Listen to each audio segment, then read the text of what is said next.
Hey, everybody, welcome back to season 3 of now 14 Rings podcast, an NFC East podcast. Make sure, whatever platform you're listening to us on, that you like, subscribe, comment. It helps us grow our brand and brings you better episodes. Like, for example, now that we're doing our YouTube, and I'm going to try to post this episode on Spotify too, video episodes on those two platforms. And hopefully, you guys can enjoy seeing us interact with each other and with Earl with his dope sunglasses for this episode. That being said, guys, week 2 of free agency kind of slowed down a little bit, Yep. but there still were some moves. I know there was one move that Earl really liked, and we're going to start with the Cowboys, aren't we? Wow, we're gonna start. Okay. All Yes, right. sir. Yes. With free agency, I think Dallas, I think this is the most that they've done in a very long time. I feel like they're moving a little differently than normal. A couple more signings they got to come up with. Who knows? Might be coming up this week, maybe next week, probably before the draft. But I'm going to go through some of their free agency that they've done over this past week. We were able to bring back Dante Fowler Jr. Welcome home. He agreed to a 1-year deal, and one thing that he's accomplished through his time, he's definitely a premier pass rusher, as well as having enough energy and juice for his age to continue to wreak havoc. And I'm really glad to have him back with Dallas, especially to pair with Micah Parsons, as well as Sam Williams coming off injury, and then having Peyton Turner as well as Marshawn Nealon. So we definitely got some good things addressed with the defensive end position, and hopefully we can get some more free agency as before the draft happens. We definitely need a veteran corner as well as a veteran receiver. The next signing we had a couple of trades, and two of the trades that was there, we traded with Chicago Bears to get linebacker Jack Sanborn. He's definitely a guy that I think Bears fans really wanted to keep, and we were able to sign him to a 1-year deal. And I definitely know he's going to be in the rotation for the linebackers moving forward, especially with Demo recovering from his injury. And not sure what's going to happen with Damone Clark. He might be the one expendable. And if he's not able to step up, I think Sanborn's going to fit himself right in the mix with Maris Leofau. And another trade that Dallas had was picking up Kenneth Murray Jr. We traded with the Tennessee Titans. It was between a trade with the position of a late round draft pick, and we were actually able to keep some of our draft capital as well. So we're back at 10 draft picks.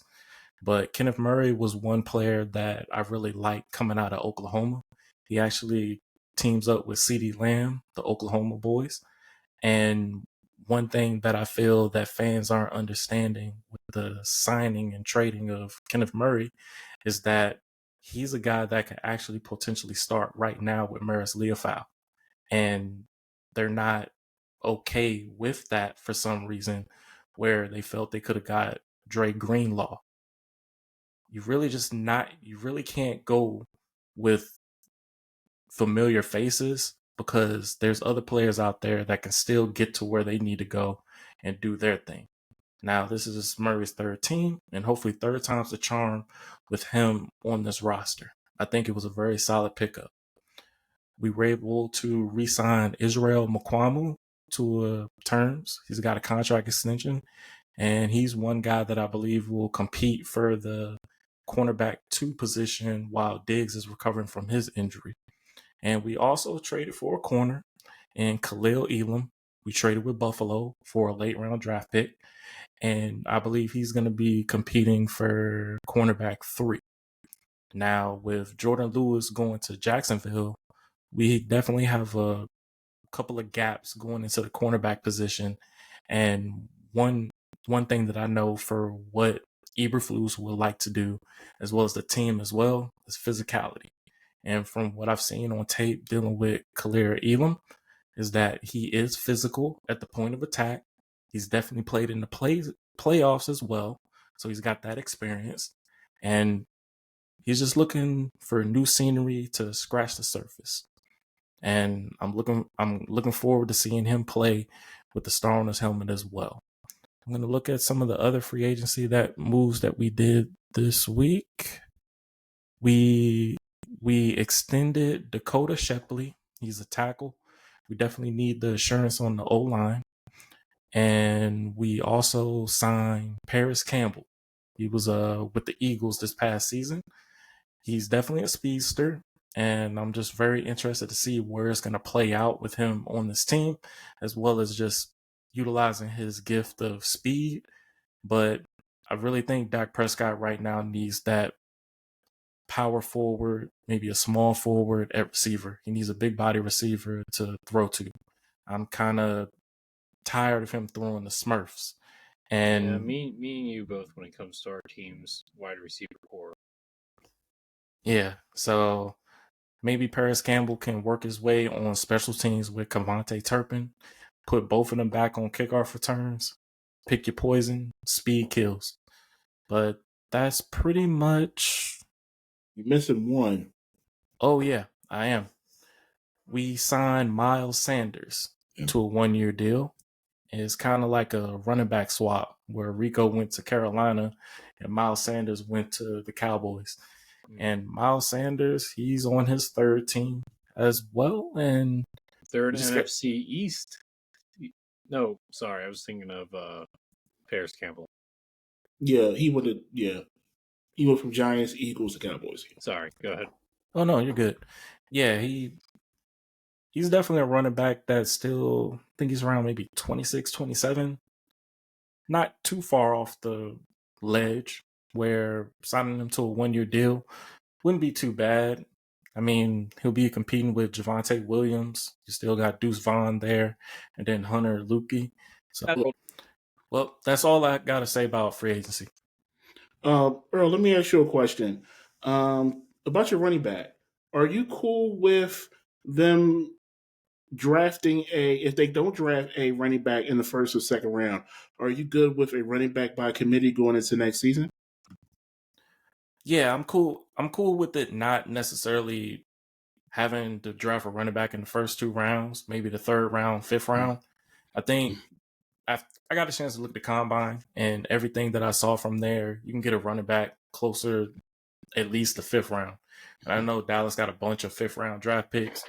Put one on one of the running backs because I think all the running backs clocked well in their 40 time. But you can also adjust to see with what you got in free agency, and you just plug in the right guy that fits the mold of those guys. And then with your young coaching staff, you can just work with what you got while still having running back by committee, something better than what you had last year with the coaches there. I guess I'm just a little concerned about your running back room because I see, like, let's just say you do get a rookie, but like neither one of these guys of Javonte Williams and Miles Sanders, not for a couple of seasons, have been a full-time back. So I guess I'm just. That's why you split time. It's not that you're going to have back by the committee one last running year back. didn't work for you guys. That's still got Deuce Vaughn. But that's what the thing is for the running back by committee. You had Mike McCarthy, who was on his way out. It was still pretty much in the coaching staff. And then you had Jeff Blasco, who you heard this guy. And he's basically the running back coach. He's literally sabotaged Ezekiel Elliott from getting attempts just because. But he knew that if Ezekiel Elliott came back and had the running that he had. Zeke is washed. Is he though? I think so. Yes. He's not going to get a contract. I'm pretty sure, man. Yeah. Nah. He's I think he's done. The ride is over. I'm sorry, Earl. He had a great career. Yeah. Well, the situation with him and his career is if they would have installed a better offensive scheme instead of highlighting your backup quarterback to try to threaten Dak Prescott, you took away the development of the young guys, especially in the run game.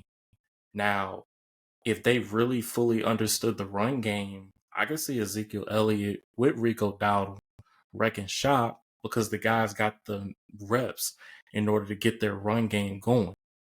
I can't fault for what Ezekiel Elliott went through because it was so many people wanting him out where I think he really didn't have a fair shot to go ahead and be able to compete with the running back by committee. Everybody was pushing for Rico Dowdle, and for Ezekiel Elliott, they're saying he's washed, he's this, he's that. From what I saw from the New England Patriots when they had him, they utilized him the right way. Him coming back to Dallas, which could have been my fear, is that they weren't going to utilize him the way that New England did. They utilized him with catching the ball out the backfield. He can pass block. If you give him the dirty yards, get him the dirty yards, he'll get you the dirty yards. So I just feel like they wouldn't have gave him a fair chance to do it. Now, in my time of seeing Dallas, we've had a busted up Darren McFadden who had 1,000 yards, 1,089 yards in 10 games, and he was washed. Then I see Ezekiel Elliott go for 1,600 yards as a rookie in under 15 games. And the year after that, another 1,000, and so on from there. If you build the team to run the football, you're going to get the guy that you need. Whoever you plug into it will get you that 1,000 yards. And I just think Zeke didn't have that. So, but I'm done with the whole Zeke thing. He's done. He's gone. All right. Well, let's get to Mal and the Giants. I have one question before the Giants. Real quick, Earl. It doesn't have to be crazy. What are your thoughts, and how do you think he'll be successful on Cooper Rush going to the Baltimore Ravens? Of course you would ask that. I needed to know. Cooper Rush? Yeah. Going to the Ravens? Yeah. Yeah, they'll have a fun relationship. Lamar Jackson is going to be the guy, but you're relying on a veteran guy with Cooper Rush, which is fair under his part, but you're not going to have him throwing the ball like crazy, but he'll be a manageable quarterback during the run game. I wouldn't trust his arm to get you where you need to go. I think you're good with what Lamar Jackson has. You just got to continue to run the football and then teach Lamar Jackson. If you don't see anything, use your gifted legs and get it yourself. But be smart about it. All right. I know we're running long on the Cowboys. I got 2 more questions for her. Oh, gosh. Go ahead. I'm going to be quick with it. Let's go. You're going to be quick? Two more. I got 2 more.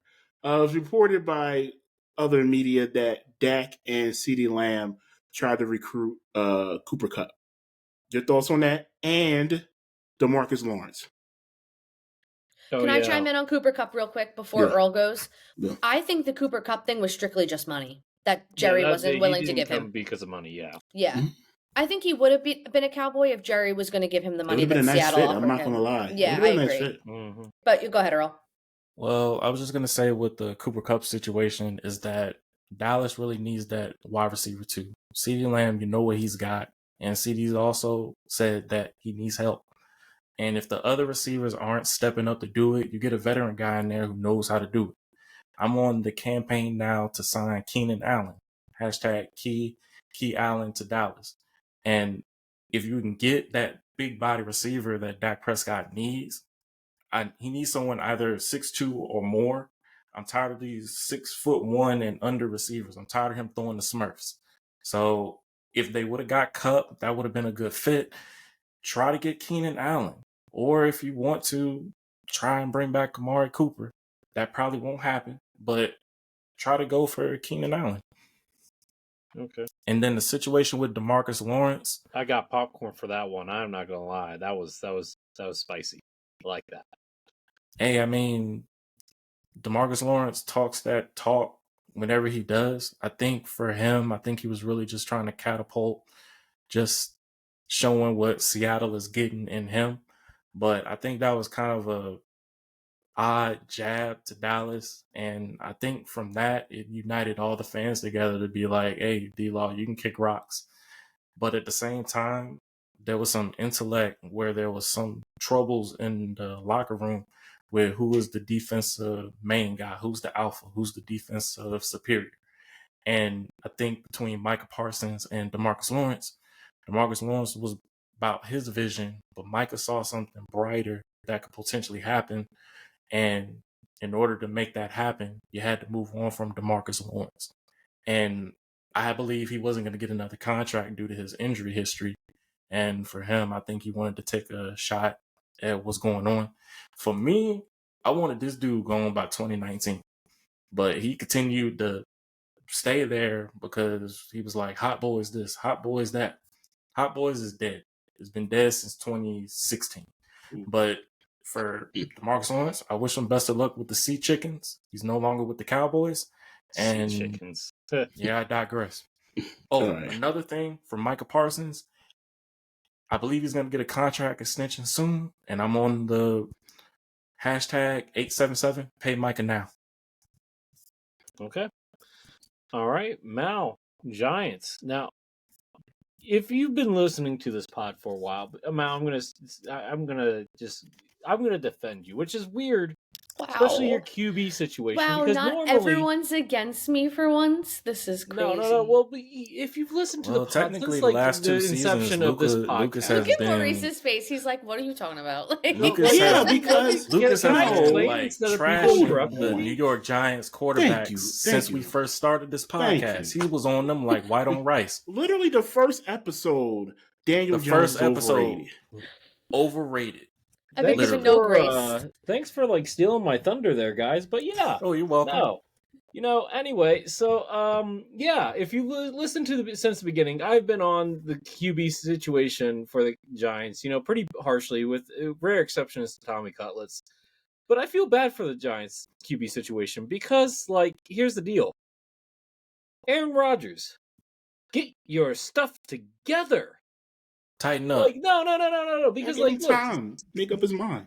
I'll have my comments. I'll let you go first, though, Lucas. The world is okay. I'm going to tell you something that my mother used to tell my older sister whenever my older sister got into herself a little bit too much. The world moved before you were born. No, sorry. Let me restart that. The world turned before you were born. It is turning right now as you live, and will continue to turn after you die. Aaron Rodgers.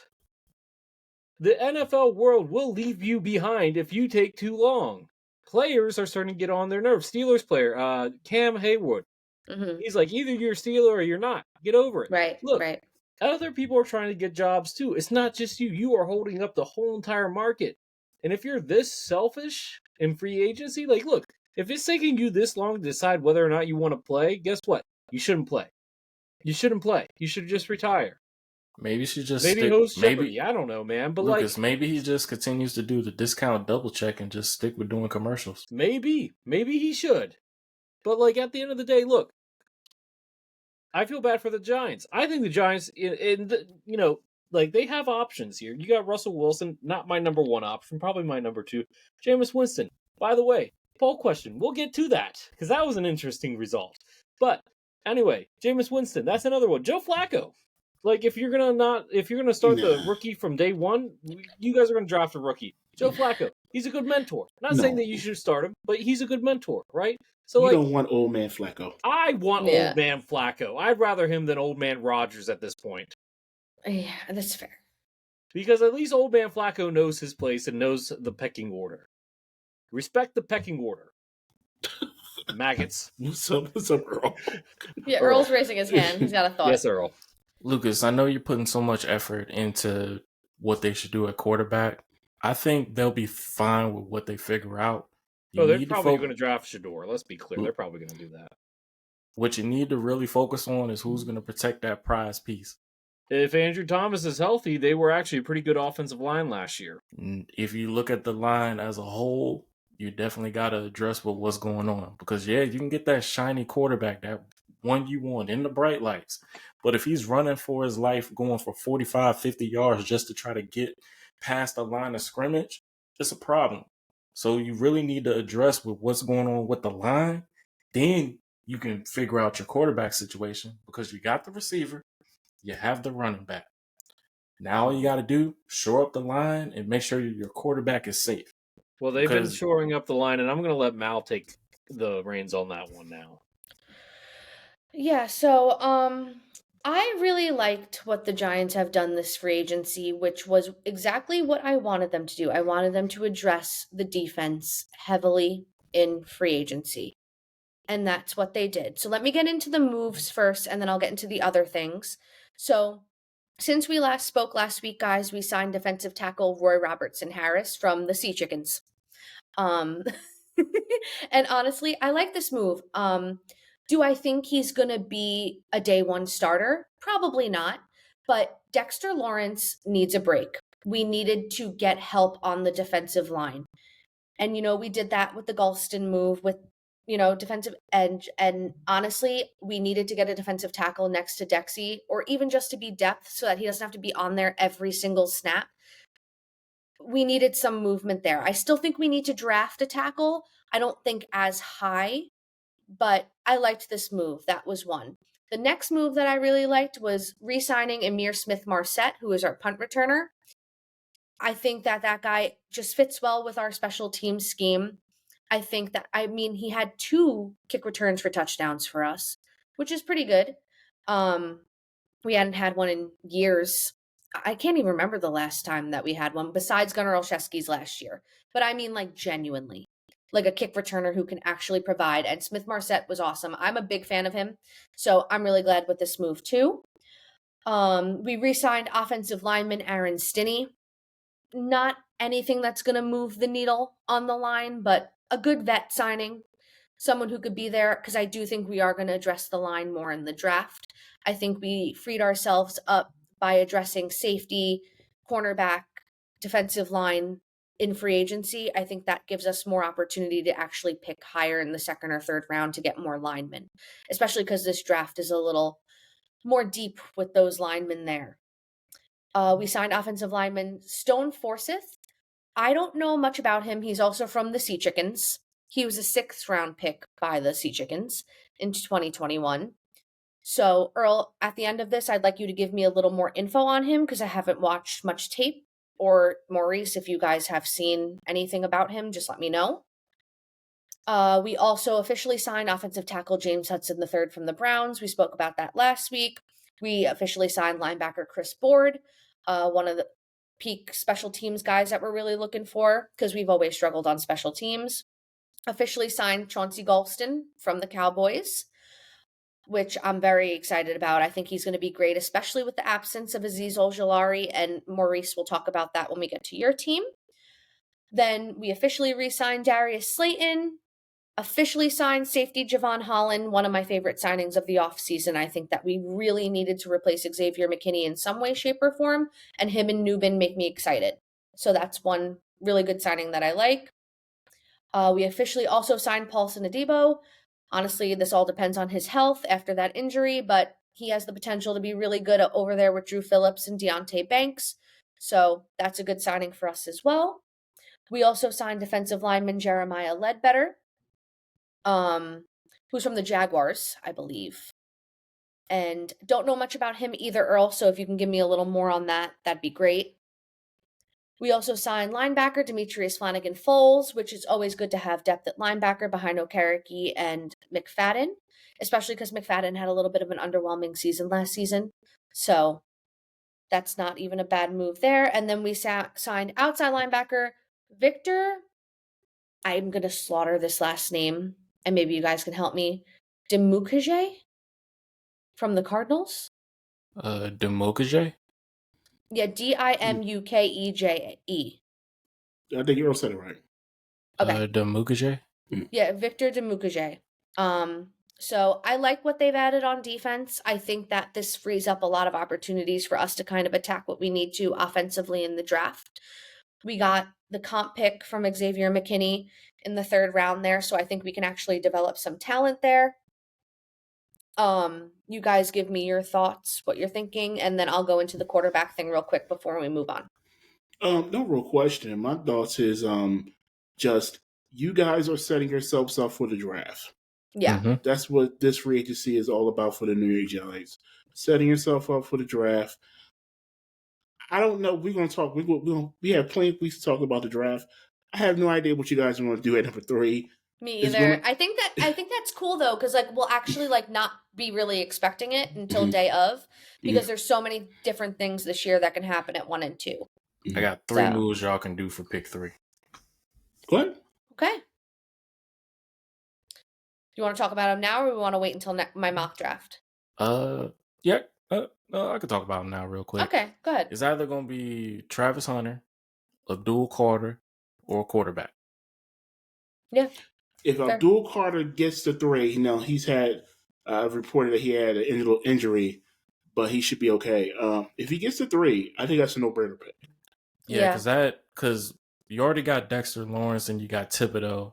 You really got to see more for Thibodeau, but if you got a dual Carter and y'all just want to like scrap it and kick Thibodeau out to maybe linebacker or something, maybe shift to a 3-4, whatever you want to do, you can plug a dual Carter there, and as soon as he get healthy, you got a dynamic guy who can do whatever he wants. He can have a field day in the backfield. So Right. yeah, just depending what y'all do with that pick, y'all just got to see what happens with 1 and 2, and then from there you'll have your ultimate judgment for that.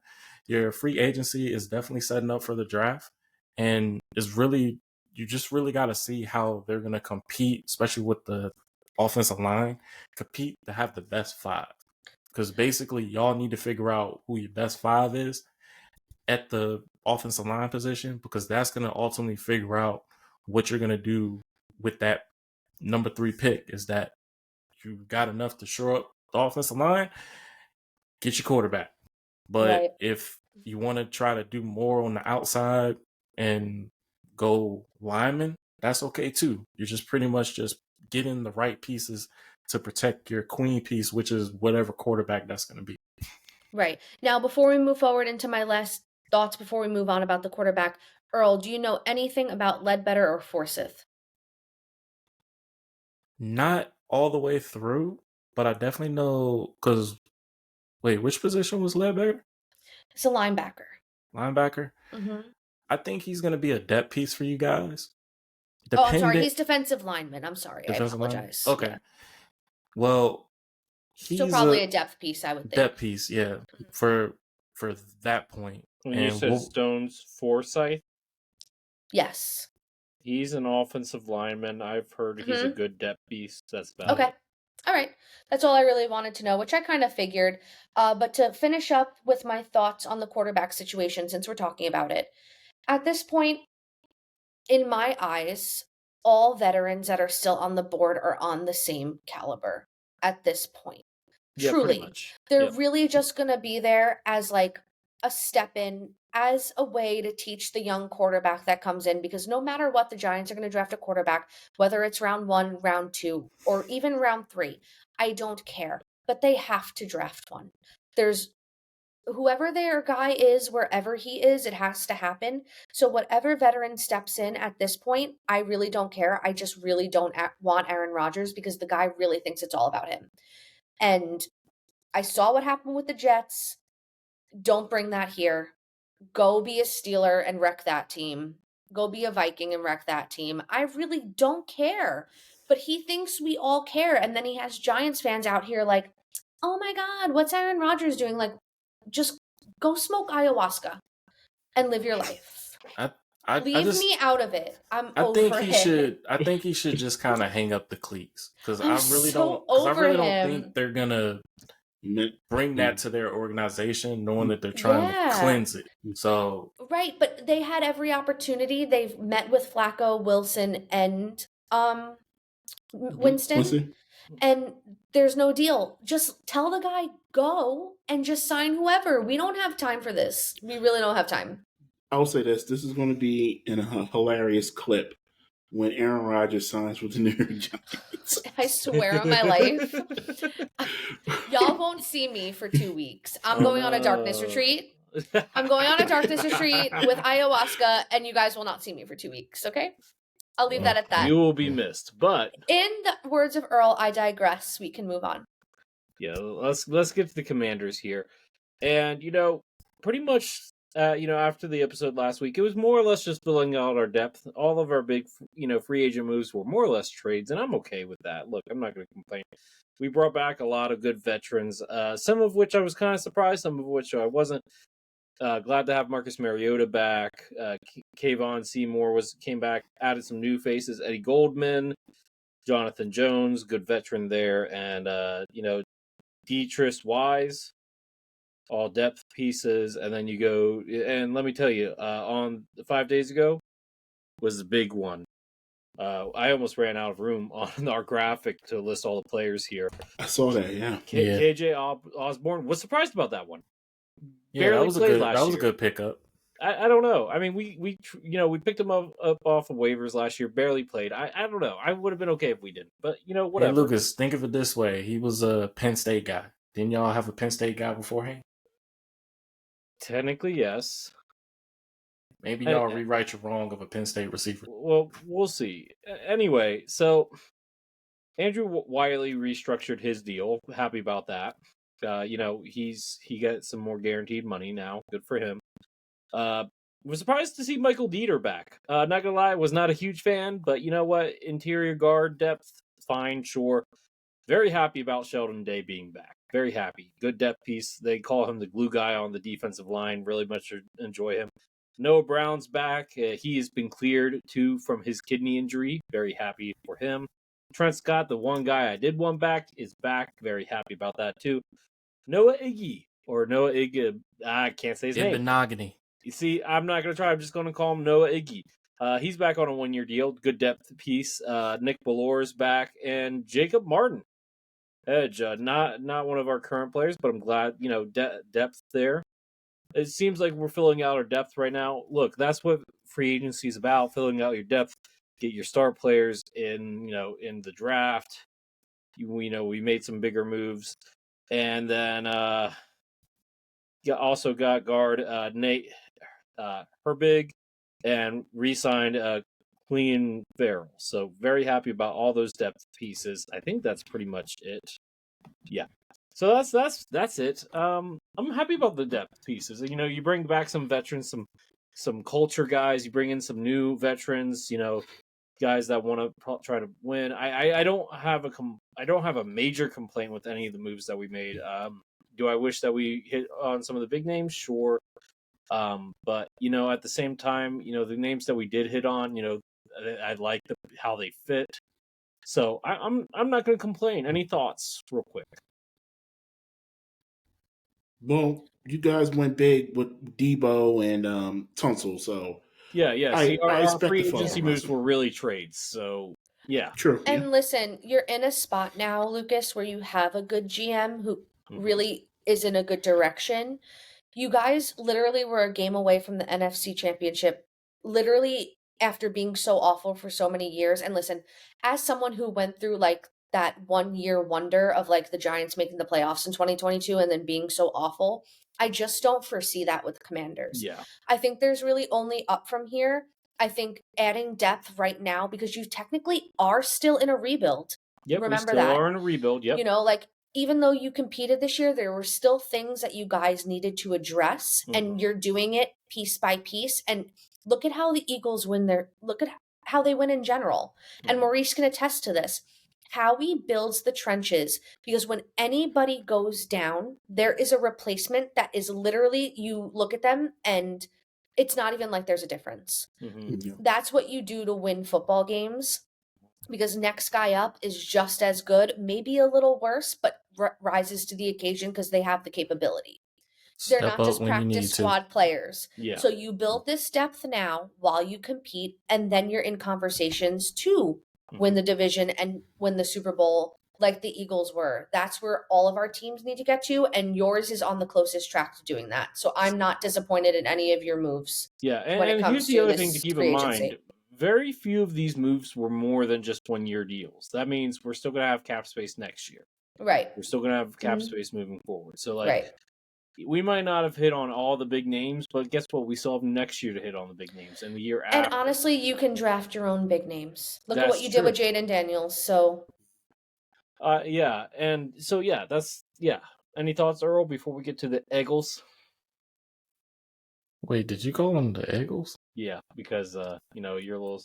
I'm not gonna get into the Wiggles without the W. Eagles, my Legos. Yes, that too. There you go. Eagles without the A.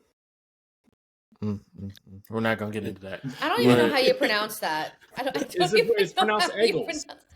But Lucas, for your whippersnappers, they basically ended up assuring their depth pieces. They did enough so they don't feel like they got a pressure in the draft.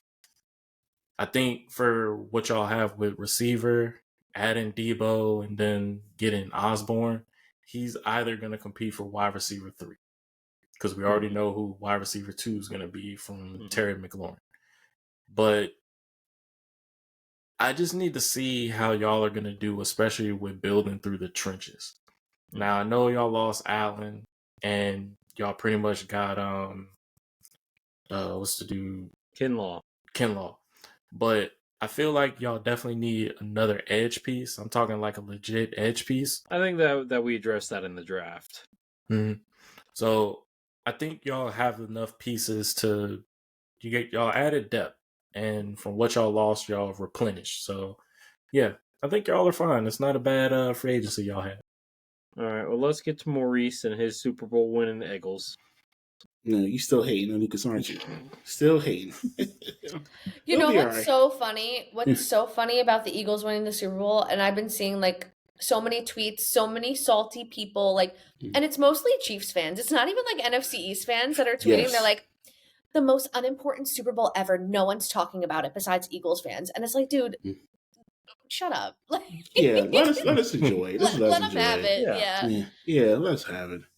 All right, forget about the Chiefs. Let's talk about the Birds. Eagles made a lot of one-year deals over the last week. Now we know Howie's trying to save some money. He let a lot of big names go in free agency. Since last week, I think Mekhi Becton. I didn't talk about Mekhi Becton. He went to the Chiefs. Basically, what? Wait. No, not the Chiefs. Chargers. Hold on. I was like, wait a minute. Well, I was like, you beat him and then you join him? Yeah. Oh.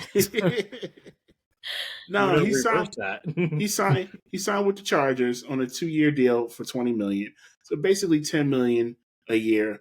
That's actually a good pickup for the Chargers, especially with what they're trying to do. Yeah, it really is a good pickup. It's a good signing for them. How we couldn't afford $10 million? I mean, hey, that's crazy work. Yeah, I mean, he's going to have to do a yeoman's job when it comes to this draft. Maybe that's why they traded for that one O lineman from the Texans. For C.J. Gardner-Johnson, yes. Yeah. That probably, he's going to have to Dr. Jekyll it like he's been doing. Yeah, well, Howie has a great rapport, a great reputation right now with his drafts. He's hit on a lot of good players in the drafts over the last 3 years. So more power to him. Let's see what he does this year in the draft. But anyway, the Eagles actually signed 2 Giants players this week. Yes, they did. Adoree Jackson on a 1-year deal. And what? Yeah, you didn't know that? No, I didn't see that one. Yeah, they did. Adoree Jackson. That's interesting. Funny. I live. Interesting. Mm-hmm. Yeah, they signed Adoree Jackson to a 1-year deal. And then, of course, they signed Azeez Ojulari to a 1-year deal. I actually like the Ojulari signing. I do, too. Maurice, what is going on? It's like, I don't know why y'all shop in New Jersey. What I'm saying, that's the third. Why not try it again? That's pretty much the third Giant to go to the Eagles. At this point, you got to make a book. There's more. There's more? There's more. Paris Campbell went there.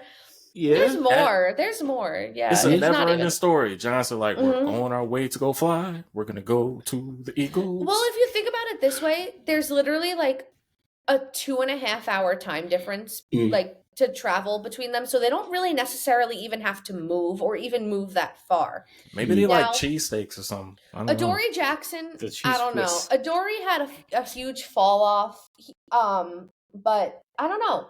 Who knows? Because Bradbury was awful, and then he started for you guys. So I don't know.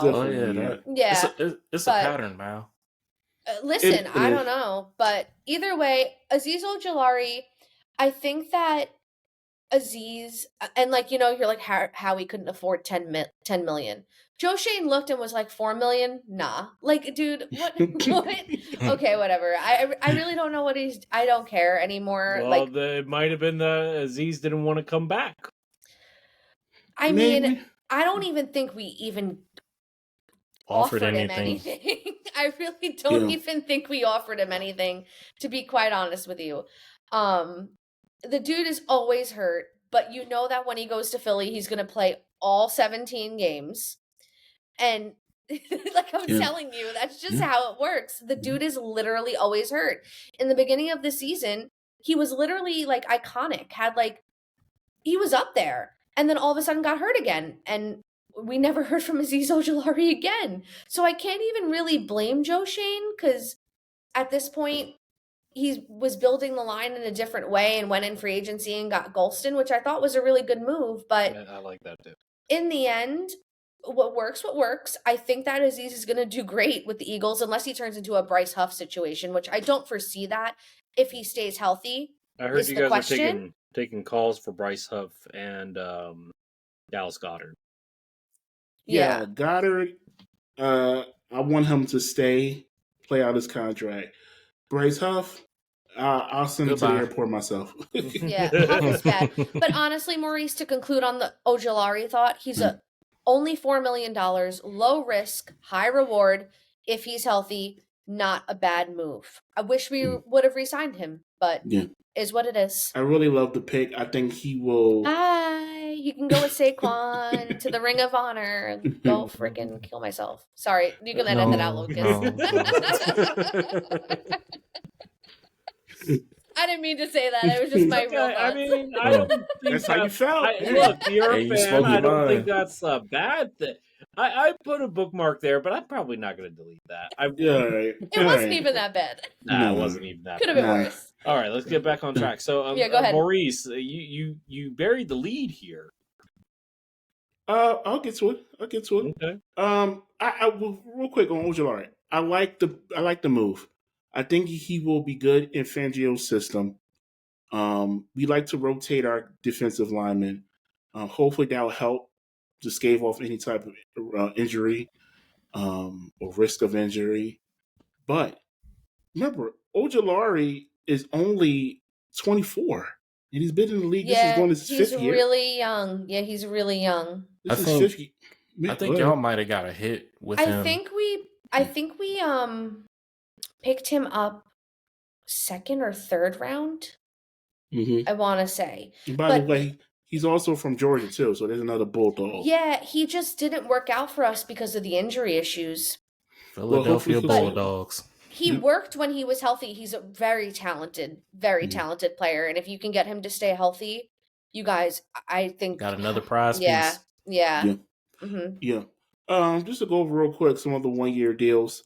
Eagles picked up linebacker Joshua Uche, AJ Dillon, running back. I actually like that pickup. That's a very underrated pickup right there. Yeah, especially if you have Saquon. If he stays healthy, that's going to be a nice. All these guys are 1-year deals, so it's proven years for these guys. Yeah. They picked up tight end Harrison Bryant. They got their new long snapper Charlie Huglet. Another tight end Kyle Granson. They picked up Patrick Johnson and return specialist Avery Williams. Okay. So at least now they have a legitimate kick and punt returner. That might be it for the guy we had last year, Britton Covey. Might be it for him. I think Covey wasn't bad. I just think he couldn't say with DeJean's there, like he was taking reps and stuff. Well, that's why DeJean was there, because he was hurt. So, Maurice, I have a question for you. Sure. So pretend the draft is not happening. Pretend this is what your team is going into next year. With the names you lost and what you did in free agency, do you guys think you have a chance to repeat? I think we have a chance, but I will admit we're not as talented. Listen, our offense is still the same. We lost Becton. That was the only loss on the entire offense. Can be replaced. Yeah. Defense, our defense, we lost some pieces. Lost Gardner Johnson. Yeah. We brought back Bond. That was a huge one. And we lost another player in the defense. I'll get to him in a second. We're just not as talented this year now. That's all. Got it. Now we can go ahead with your player. We'll see with what we do in the draft, but we lost a lot of talent. You can't replace that much talent. CJ Gardner-Johnson is a really good player. But I feel like Howie had to have had a plan trading him away. Sure. Absolutely he had a plan. We'll see how that plan comes out. We're still in March. Right. Still in March. Real quick, the Eagles gave an extension to Lane Johnson. Love it. added one more year to his contract. So basically, he's on a 3-year deal now. Obviously, that was to stretch out his money so the Eagles can save some money on the cap. I think they saved about $8 million by extending him one Not more bad. year. At 34 years old, this might be it for Lane. This next 3 years. Tom Flew. I didn't even realize he was 34. Yeah. But he's still at the top of his game, one of the best right tackles in football. So yeah, he deserves all the money he can get. Lane, I mean, kudos to you, man. You got a couple more years left, but yeah, he deserves all that money. And before I go, I gotta send a salute, a thank you, speaking for all the Birds fans, to Brandon Graham, who decided to retire today, as of this recording, earlier today. 15 seasons in the league. He's played a franchise record 206 regular season games, the most in the franchise. It's a lot of games. 2-time Super Bowl champion. He ended his career with 76.5 sacks. 1-time Pro Bowler, 1-time All-Pro. Brandon Graham, hell of a career. All those statistics, all those accolades is great, but I speak for all Birds fans when I say he had the most important play in franchise history, and that was the strip sack of Tom Brady. Secured your first. Secured the first, yes, and he was a part of the second as well. I was gonna say that's really iconic that he came back from that injury to play in the Super Bowl and win it. Like, he will always be iconic for that. Yeah. Salute Brandon Graham. Happy Yeah. retirement. Yeah, Torres Tricep said that, hey, if the Eagles get to the Super Bowl, I'm gonna play no matter what. And he did. And he did. His word. He kept his word. And he's gonna retire on top. Nothing better than that.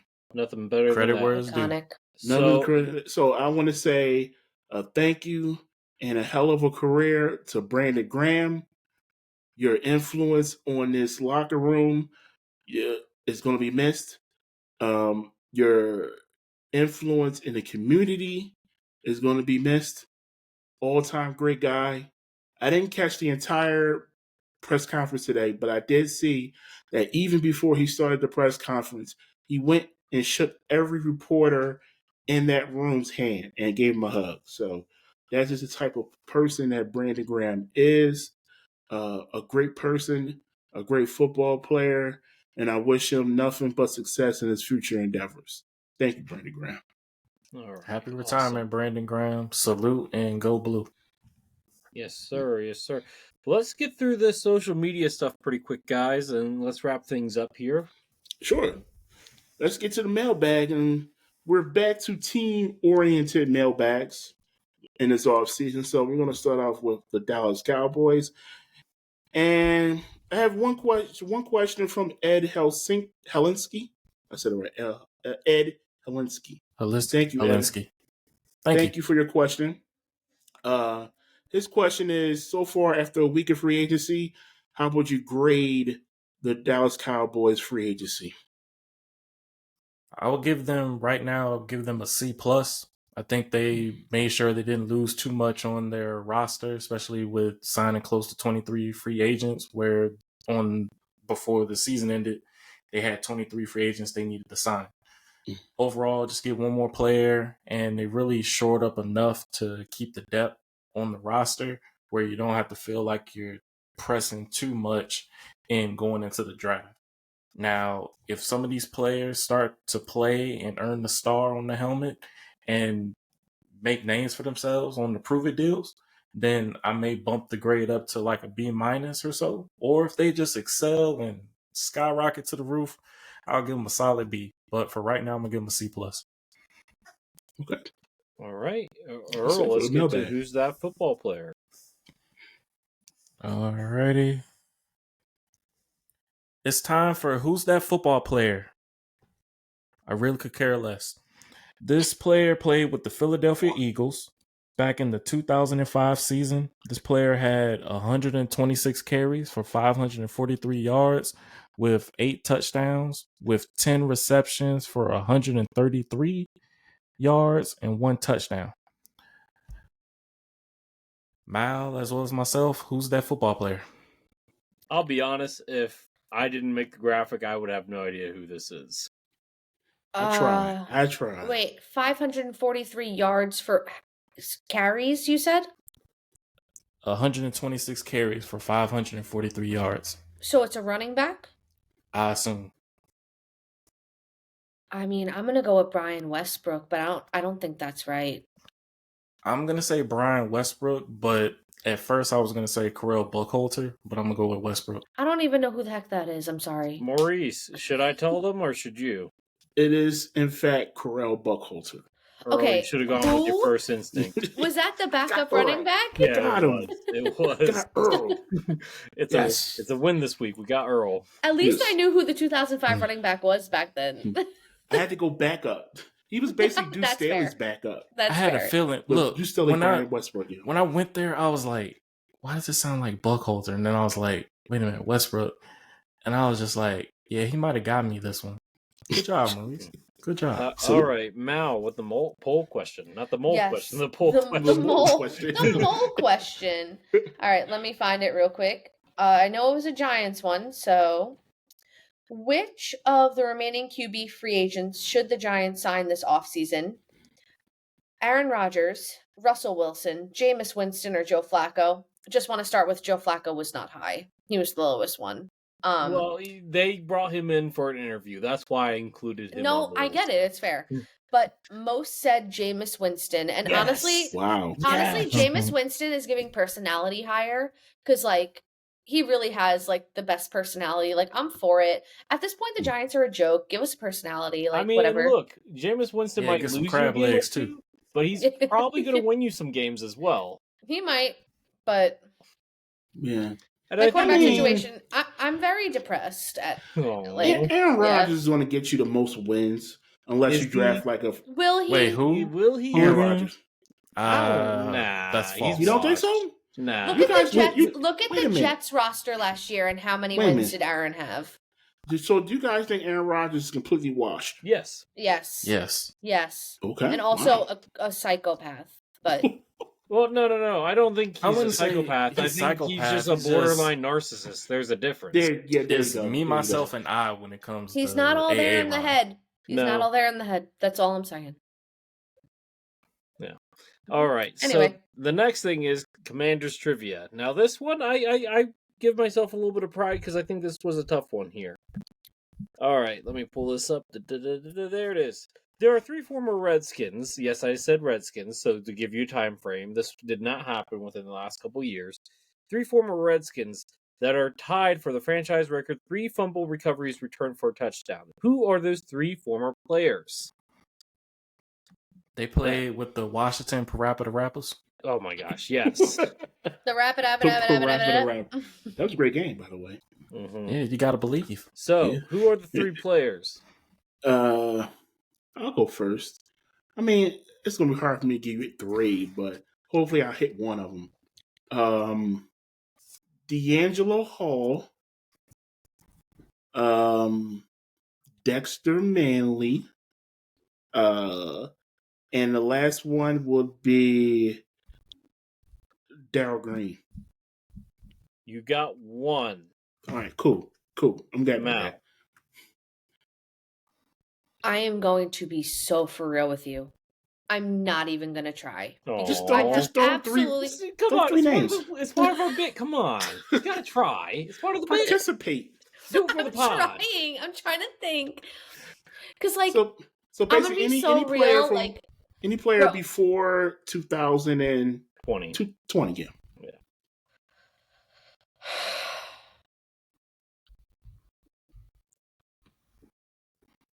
You can do it, Mal.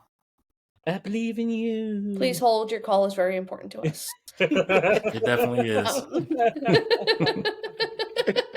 That's a good one. I like that one. Oh my god. I don't even... Just give me 3 known random defensive players. 3 random defensive players? Like, you want to start naming quarterbacks? You know. Three ones that you know. Come on. We got to at least try. And are they Super Bowl era? Yes, these are all Super Bowl era. I think maybe. Yeah, no, they are.